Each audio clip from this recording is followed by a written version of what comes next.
साल खत्म होते ही बच्चों की सबसे बड़ी समस्या होती है कि किस सब्जेक्ट में क्या इंपॉर्टेंट है, किसको हम ज्यादा तवज्जो दें, किसके लिए हम ज्यादा मेहनत करें, किस पे हम ज्यादा फोकस करें।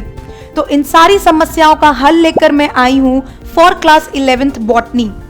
अगर हम बेटा बॉटनी सब्जेक्ट की बात करें तो पहली बात तो मैं ये कहना चाहूंगी, पूरी क्लास 11th की बॉटनी बड़ी मजेदार और इंटरेस्टिंग है। लेकिन अगर हम फोकस की बात करें तो बेटा हमारा सबसे पहला फोकस जाना चाहिए प्लांट फिजियोलॉजी की तरफ। चैप्टर्स जैसे फोटोसिंथेसिस और रेस्पिरेशन, ट्रांसपोर्ट इन प्लांट्स, ये बड़े ही मजेदार समझने वाले चैप्टर हैं। अगर इनसे एक बार हमारी समझ सही तरीके से बैठ गई तो इनको याद करने में, इनको ध्यान में रखने में ज्यादा दिक्कत नहीं होती है। सवालों पर हम ज्यादा गौर करेंगे, क्वेश्चंस जितने हो सके उतने प्रैक्टिस करो। आपके पास अपने मॉड्यूल्स होते हैं, नोट्स होते हैं, कुछ और आप एक्स्ट्रा ऑब्जेक्टिव किताबें खरीद सकते हो प्रैक्टिस करने के लिए। ध्यान रखिए कि आप डायग्राम्स पर भी पूरा फोकस करें, क्योंकि पिछले कुछ सालों में नीट के पेपर में देखा गया है कि डायग्राम्स तो आते हैं पर लेबलिंग से ज्यादा वो theoretical based question even diagram से पूछ लेते हैं। तो कोशिश करिए कि प्लांट फिजियोलॉजी को आप मजेदार बना के रखिए, कोशिश करिए कि आप उस पर ज्यादा फोकस करें। अब अगर हम बात करें cell cycle, cell division chapter और cell the unit of life, तो फिजियोलॉजी के जितने ही इंपॉर्टेंट ये दोनों चैप्टर्स भी हैं।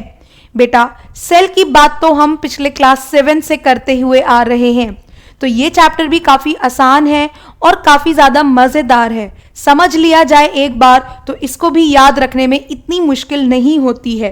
प्लांट फिजियोलॉजी की तरह ये भी बड़े इंटरेस्टिंग है। सेल साइकिल चैप्टर से बेटा न्यूमेरिकल बेस्ड क्वेश्चंस आने की ज्यादा प्रोबेबिलिटी होती है। तो पहली बात, अगर आपने थ्योरी समझ ली है तो आपको मियोसिस माइटोसिस से रिलेटेड क्वेश्चन करने में कोई भी ज्यादा समस्या नहीं आएगी। अक्सर बच्चे फंस जाते हैं तो क्लासिकल बॉटनी मतलब morphology, anatomy, plant kingdom, living world और बायोलॉजिकल क्लासिफिकेशन में।